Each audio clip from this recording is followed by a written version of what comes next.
കോഴിക്കോട് ദേശീയപാത നിർമ്മാണത്തിന്റെ ഭാഗമായുണ്ടായ കുഴിയിൽ വീണ് സ്വിഗ്ഗി ഡെലിവറിക്കാരൻ മരിച്ചതിൽ യൂത്ത് കോൺഗ്രസ് പ്രതിഷേധം. ദേശീയപാത അതോറിറ്റിയുടെ കോഴിക്കോട് ഓഫീസിലാണ് യൂത്ത് കോൺഗ്രസ് പ്രതിഷേധം. പ്രൊജക്ട് ഡയറക്ടർ അശുതോഷ് സിൻഹയുമായി പ്രതിഷേധക്കാർ ചർച്ച നടത്തുന്നു. ഷബീർ അമർ ചേരുന്നു. ഷബീർ, വലിയ പ്രതിഷേധമാണ്, ഇപ്പോഴും ചർച്ച തുടരുകയാണോ? വിവരങ്ങൾ.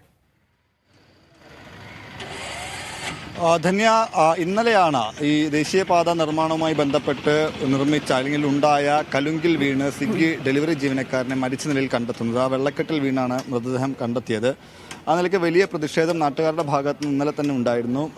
ഈ ചേവരമ്പലം ജംഗ്ഷനിൽ വെച്ചാണ് ഈ സംഭവം ഉണ്ടാകുന്നത്. ഇവിടെ ഈ പ്രദേശത്ത് നേരത്തെയും ഈ കലുങ്കിൽ വീണ് അല്ലെങ്കിൽ ആ നിലയ്ക്കുള്ള അപകടങ്ങൾ ഉണ്ടായിട്ടുണ്ട് എന്നാണ് നാട്ടുകാർ പറഞ്ഞത്. അത് നേരത്തെ അപകടങ്ങൾ ഉണ്ടായിട്ടും പരിഹരിക്കാനുള്ള ശ്രമം ദേശീയപാത അധികൃതരുടെ ഭാഗത്തുനിന്ന് ഉണ്ടായിട്ടില്ല എന്നാണ് ആക്ഷേപം.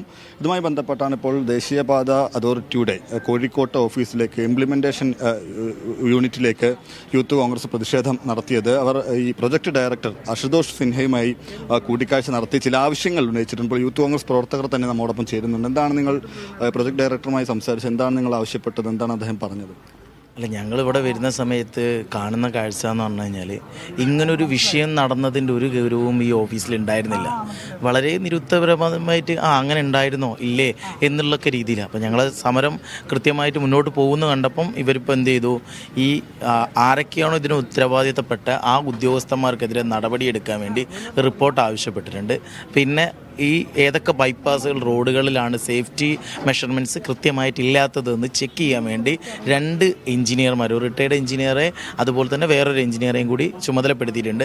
അതിൻ്റെ റിപ്പോർട്ട് 2 ദിവസത്തിനുള്ളിൽ ഇവർ വാങ്ങിക്കുമെന്നാണ് പറഞ്ഞിരിക്കുന്നത്. പിന്നെ ഏറ്റവും ഇമ്പോർട്ടൻ്റ് ആയിട്ടുള്ള കാര്യം, മരിച്ച കുടുംബത്തിനെ ആരും ഇവിടുന്ന് സന്ദർശിച്ചു പോലില്ല. അപ്പോൾ നമ്മൾ കൃത്യമായിട്ട് അതിനകത്ത് വലിയ വിഷയമാവുന്ന കണ്ടപ്പം അവർ കരാറുകാരനെ വിളിപ്പിച്ചിട്ടുണ്ട്. ഞങ്ങൾ വെയിറ്റ് ചെയ്യുകയാണ്.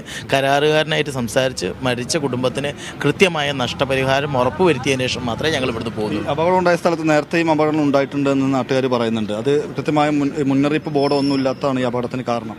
അത് ഇതിലേറ്റവും വലിയ തമാശ എന്താണെന്നറിയോ, ഞങ്ങൾ ഇവിടുത്തെ ആളോട് സംസാരിക്കുമ്പോൾ അങ്ങനത്തെ പ്രശ്നങ്ങളൊന്നുമില്ല, ഞങ്ങൾ ഓഫീസ് കൃത്യമായിട്ട് വർക്ക് ചെയ്യുന്നുണ്ടെന്നാണ് പറഞ്ഞത്. ഇപ്പോൾ ഇന്നിപ്പോൾ ഞാൻ അയാളോട് സംസാരിക്കുമ്പോൾ ഉപരി പറഞ്ഞത് ഞാനിതൊന്നും അറിഞ്ഞിട്ടില്ല, രാവിലെ 10 മണിക്കാണ് ഞാൻ അറിഞ്ഞത്, ഇന്ന് രാവിലെ 10 മണിക്കാണ് അറിഞ്ഞതെന്ന്.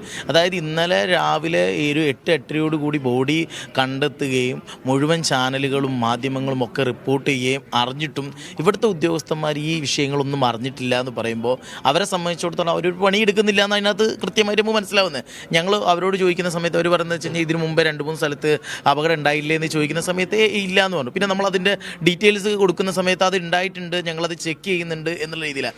ഞാൻ മനസ്സിലാക്കിയോടത്തോളം ഇവർ യാത്ര ചെയ്യുന്നത് ട്രെയിനിലോ ഫ്ലൈറ്റിലോ മാത്രമായിരിക്കും. റോഡിൽ യാത്ര ചെയ്യുന്നത് നമുക്ക് എല്ലാവർക്കും തിരിച്ചറിയാൻ പറ്റും ഏത് ഈ റോഡിൻ്റെ അപകടാവസ്ഥ. സത്യം പറയാൻ കഴിഞ്ഞാൽ നമ്മളിപ്പോൾ എങ്ങോട്ടെങ്കിലും യാത്ര ചെയ്യുമ്പോൾ നിലവിലിപ്പോൾ ബൈപ്പാസ് കൂടെ യാത്ര ചെയ്യാൻ എല്ലാവർക്കും ഒരു പേടിയാണ്. കാരണം ഇത് എവിടെയാണ് ഇത് അവസാനിക്കുന്നത്, എവിടെയാണ് കുഴിയുള്ളത്, എങ്ങോട്ടാണ് നമ്മൾ വീഴുക എന്നുള്ള ഒരു ഉറപ്പില്ല. ബൈപ്പാസ് വേണം, അത് നമ്മളെയൊക്കെ ആഗ്രഹമാണ്. പക്ഷേ അതിന് വിചാരിച്ചിട്ട് മനുഷ്യന്മാരുടെ ജീവൻ കൊടുക്കുക എന്നുള്ളത് പറ്റുന്ന കാര്യമില്ല. അപ്പോൾ അതിനൊരു നടപടി എടുത്തതിന് ശേഷം മാത്രമേ ഞങ്ങൾ ഇവിടുന്ന് പോകുന്നുള്ളൂ. തീരുമാനമായാലും പിരിഞ്ഞു പോകുള്ളൂ. 100%. എന്തായാലും ധന്യ, ഇതാണ് യൂത്ത് കോൺഗ്രസിന്റെ നിലപാട്. അവർ ഈ പ്രൊജക്ട് ഡയറക്ടറുമായി സംസാരിച്ചു, അദ്ദേഹത്തോട് കാര്യങ്ങൾ ധരിപ്പിച്ചിട്ടുണ്ട്. അപ്പോൾ അതുമായി ബന്ധപ്പെട്ട് കരാറുകാരനെ അല്പസമയത്തിനകം വിളിച്ചു വരുത്തുമെന്നാണ് പ്രൊജക്ട് ഡയറക്ടർ ഇവരെ അറിയിച്ചിട്ടുള്ളത്. ശരി.